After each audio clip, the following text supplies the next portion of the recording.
Good morning from Big Sky Country. I'm Stacy, owner of Montana Used Bricks, and I just want to wish you and your family a very happy new year and hope you had a wonderful holiday season. Ours was actually pretty good. We spent a lot of time just playing games, hanging out, and enjoying each other's company. My husband and I are still working our way through the Lego Dimensions game. We restarted because we wanted to do all the little side quests, so we've actually been spending a lot of time playing video games, which we don't normally do. So that's been kind of fun too. So today I decided that I was going to show you a little bit more on the order received page on Bricklink and also show you a little bit of the download that you can do for all your information. This might come in handy for end of year if you don't keep track during the year. It's a good way to be able to pull all that information for tax purposes. And that's the other thing, taxes are coming up. Depending on how well your business is doing, you may want to incorporate that into your taxes. We didn't do that the first year we had the business, or even the first full year, but by the second full year we realized we needed somebody to do it for us because we had no idea what we were doing. And so we hired an acquaintance to do our taxes, and I got to tell you, it's the best money I spend all year on the business because we don't have to hassle with it. Not only does she take care of the business, she takes care of the personal taxes, and there's no more of my husband pulling his hair out trying to figure out everything. So that's just something to keep in mind as we start going into the tax season. I'm going to use my screen capturing software for some of this, and I just want to apologize now. The sound is always kind of funky when I use the screen capturing software because I use a headset to record the audio. So I apologize in advance. So we're going to take it over to the computer. Because every store is unique on Bricklink, what you show in your orders received page will be different than what I like to show on the order received page. It totally depends on what information you're looking for or that you need. So this is just how I set it up, and you can customize this however you would like. And I'm sure there's a lot more stuff that could be done that I'm not doing because I have a habit of getting tunnel vision and just seeing what I need to do and not really go in and play with it and see what else it's capable of doing. So there's probably a lot this will do that I'm not even going to touch on because I'm not aware of it. I have mine set up with just basic information. I do have the tracking number, which I manually enter into here. And to get this set up, you go up to your settings, customize display. And this will show you all the different columns that you can add to your orders received page. I try to keep mine as minimal as possible just so it's not distracting, and the columns are ones that I use.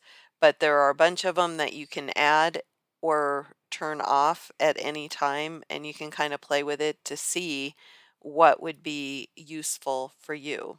The other thing that I did is on the drive-through. The other thing that I did is I customized my drive-through. And to do that, when you're on the drive-through page, you can create or edit your message. And on mine, what I did is I added the order tracking number. And I keep thinking I really need to go in and customize this for me because this is just the generic drive-through that gets sent by every store. So I have been looking at possibly going in and updating this so that it has a little bit more of my personality than just the generic. The other thing on the orders received page that I have used a couple of times is way down at the bottom. There is a download, and you can download information going back to when you started your store. So I started my store in October of 2015. And if I wanted to pull a report, I can include all of the orders, but if I wanted to exclude certain things like non-paying buyers or canceled orders, I could exclude those from this list. When I do this, I do it as a Microsoft Excel file, and then I will click download my orders. And I have one that I pulled the other day, And this is what it looks like when you get it. It will have your order ID, date, shipping, and all the information regarding that order. What I like is I had pulled for the entire time I've been open, and I was able to see exactly how much our order totals were and also how many parts we have sold since we opened our store. The other thing I did was a top 10 of orders that had the most parts, because I did have a really large order the other day and I was trying to see where his order fell in the top 10, because I knew he had to be in that top 10, and he actually ended up being the second largest order we've had since we opened our store. I also pulled a top 10 for the number of lots, and I also did it for order totals. And what I found interesting is we did have two really large orders for one item each. This one I know was the snow speeder instruction manual, because it was the first time I ever shipped internationally.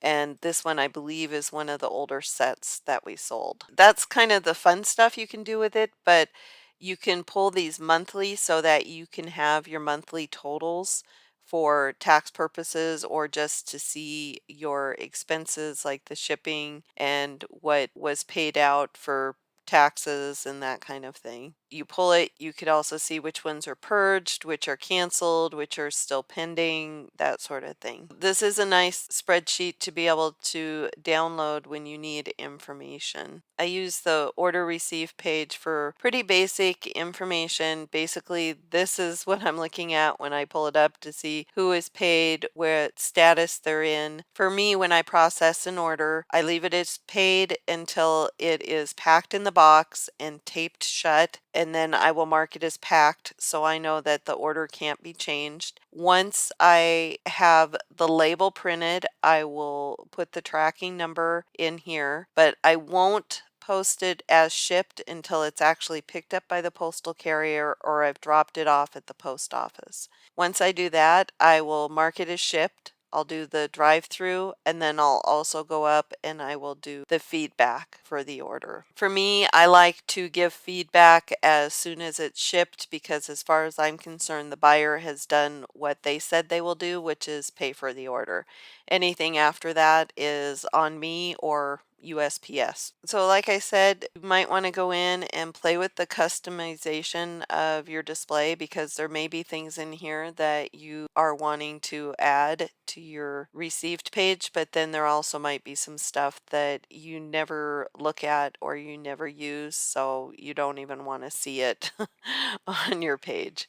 So those of you that have been using Bricklink for a long time, if there's something here that would be of value for others to know about, please put it in the comments, because I'm always willing to learn something new, and I know others would be interested in that as well.